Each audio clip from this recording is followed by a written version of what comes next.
The town that copper built. Today's video is all about Encampment, Wyoming. You'll learn all about that town and its history and other interesting things, including what in the world is a tie hack? And have you ever seen a double-decker outhouse? Keep watching.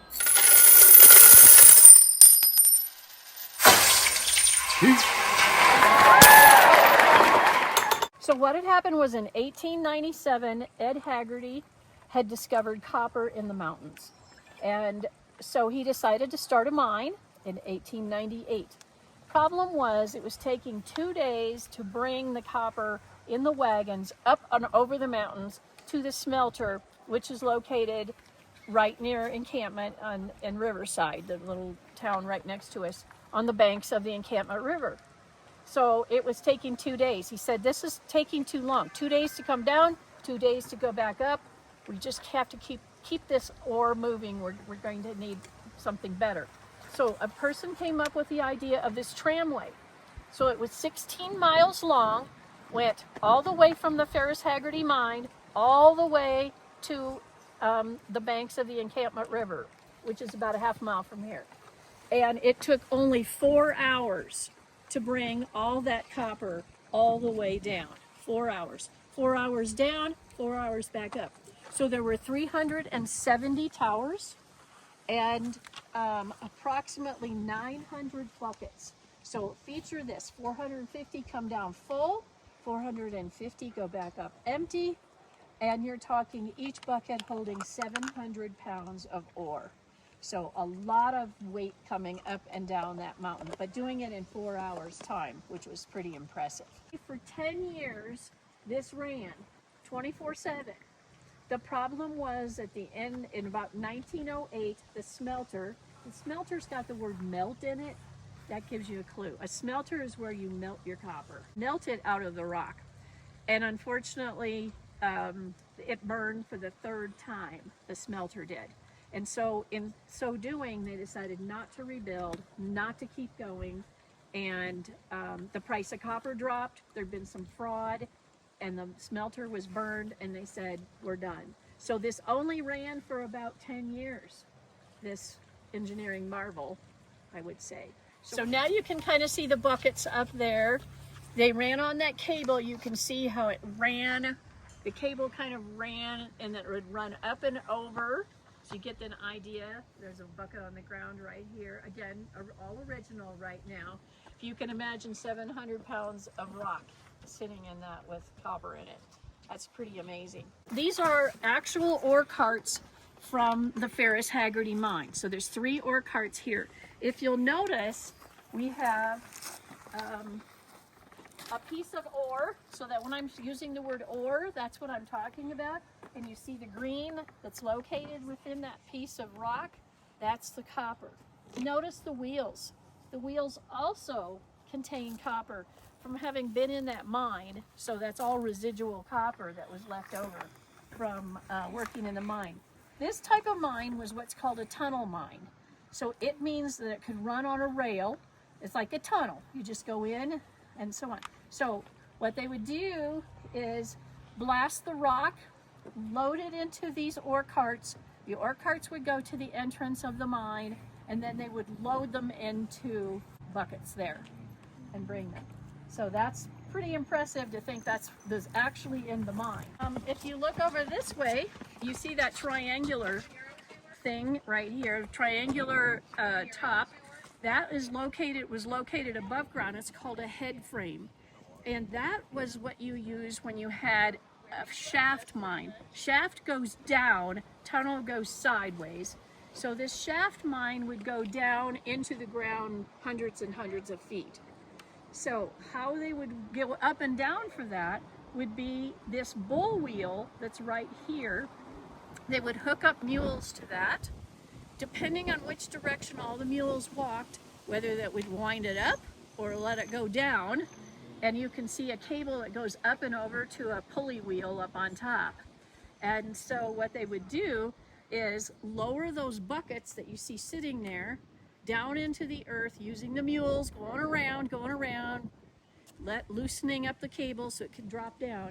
Also, that's how men came up and down. they would also ride those buckets. So it looks like a wheelbarrow, but it's called a crucible. So this is something that you would use, a crucible you use like when you're heating something. And so this would hold the molten copper. So they would put it into the blast furnaces, melt the copper, let it run out, run into one of these crucibles, and then when it was full, they would pick it up and dump it into the molds so they could make ingots. Ingots would be like gold bars, only it's copper. So we're doing kind of like a copper bar kind of a thing. So it have to be able to handle molten copper, which melted at 2,000 degrees Fahrenheit. Okay, a tie hack is someone that hunts railroad ties. Oh. When the Union Pacific came across the U.S. and they joined with the people coming from the west from California at Promontory Point, Utah, the tie hacks cut ties for the railroad. Not only for the railroad for the Union Pacific, but it was also for the spurs off the railroad. A spur is a railroad that comes off the main road and goes to different towns. So a tie hack would go up in the mountains, usually in the fall, and they would spend the winter up in those, you can't see them, but there's a bunch of mountains over there. You might have seen them coming in. And there's some down in there. Big pine tree could get about 5 ties out of. And they would have to be 8 foot long and 7 inches wide. And we have some samples down here when we get here. But this, first I'm going to talk about this little thing. This is called our early day high mountain outhouse. Well, this is what, in the mountains, when, see, the tie hacks were up there all winter long. And the snow would get up to, maybe 20 feet or 12 feet, depending on the year. And this is how, in the summertime, they could use the bottom. But in the wintertime, the snow filled it all up. So they could do the stairs.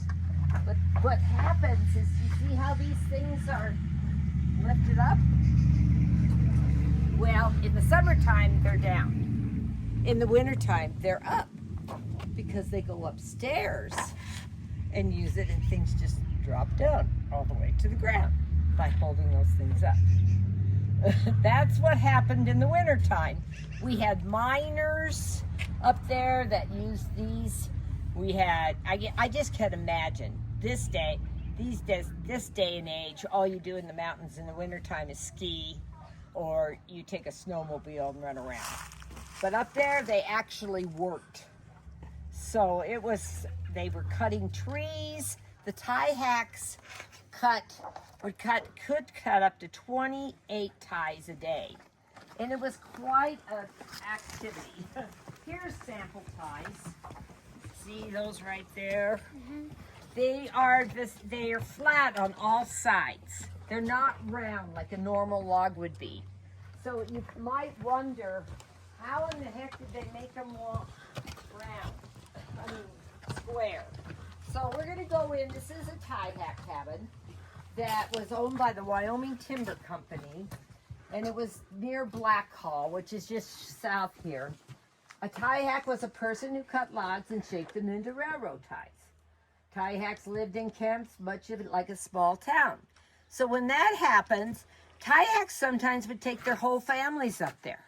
And the mothers and the kids would also help the father, cut trees. And another way they got around up there in the winter, they would put the ties on that, and they had horses up there. And they would pull the ties away from where they cut the trees, and they would stack them along a stream. And I'll tell you why in a minute. It was a very dangerous occupation, as you will find out. Let's go in here now.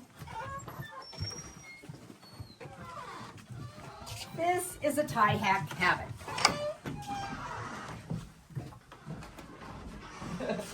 That is a horsehair blanket, in case you're wondering. These are some of the implements that were used by the tie hacks. This one, of course, would help move the logs. You know, one person would get one and one would get the other. They had two-sided saws. I mean, not saws, but axes. And what they would do to make the tie square on that one end, like this one that says Victor Anderson, they would take and they get the log between their legs, and they take and they whittle it away. Can you imagine? And they would do 25 of those a day, and square on both sides. The roundness completely went away. Then some of the other implements are kind of interesting. They had two-man's, of course there were no power saws. Now the tie hacks actually operated from about 1960 into the 1940s. I mean 1860 to the 1840s. But in about the 1820s they mechanized. So a lot you had power saws and stuff like that. Well, this was a two-man crosscut saw that they used to cut a tree down. One man on each side. We have a event here this weekend that is called Encampment Woodchoppers Jamboree. And they have events of using these different types of saws and different axes and all these implements like the old timers did. It's really quite fun. And so another thing that they had to have when they're up there in the mountains all winter long are skis. And so they made their own skis.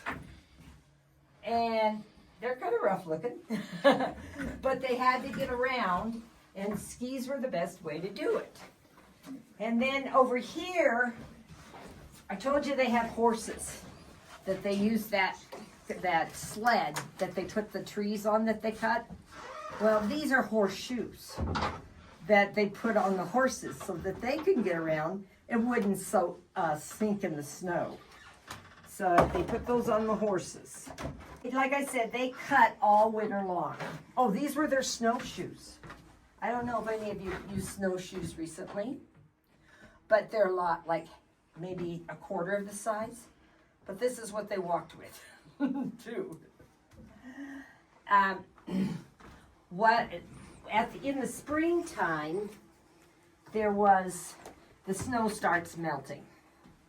And the tie hackers had to get their logs that they had cut all winter long down to the North Platte River, to about 40 miles from here at a place called Fort Steele.